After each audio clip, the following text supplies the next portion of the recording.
Peas Apostle.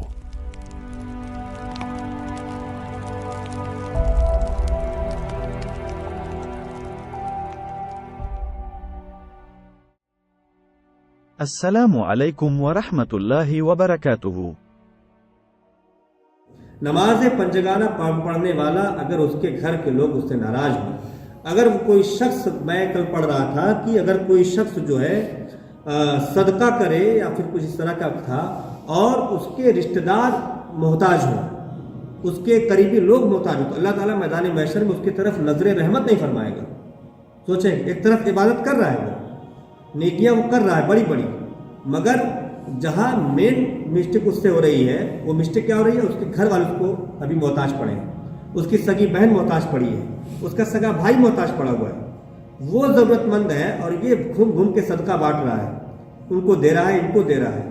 تو سب سے قریبی شخص کو پہلے دیکھنے کی ضرورت ہے۔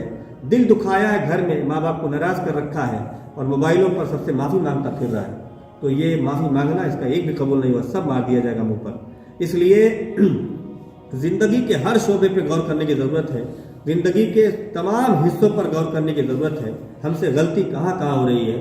ہم ایسا تو نہیں کہ صرف نماز پڑھ کے خوش ہیں، نوافل پڑھ کے خوش ہیں، روزہ رکھ کے خوش ہیں، ایسا تو ایسی غفلت میں تو ہم نہیں پڑے ہوئے ہیں۔ اگر ایسی غفلت میں ہیں تو خدا را ہوش میں آئیں اور غفلت کی پٹی کھولیں۔ ہمارا پہلا دن ہے، اسی دن سے ہم اپنے آپ کو صحیح رکھیں۔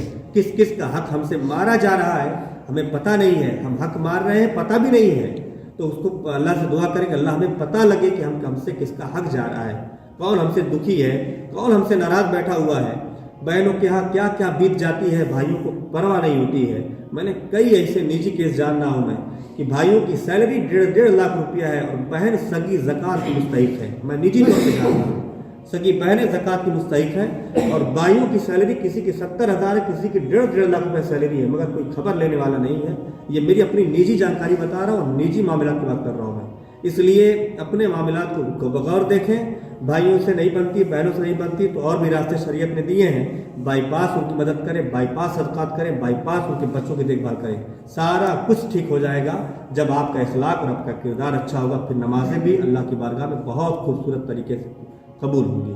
اللہ تعالیٰ ہم سب کو صراط مستقیم کا سچا مسافر بنائے، صحیح طور پر اسلام پر عمل کرنے کی توفیق عطا فرمائے، اسلام کا سچا علم حاصل کرنے کی توفیق عطا فرمائے۔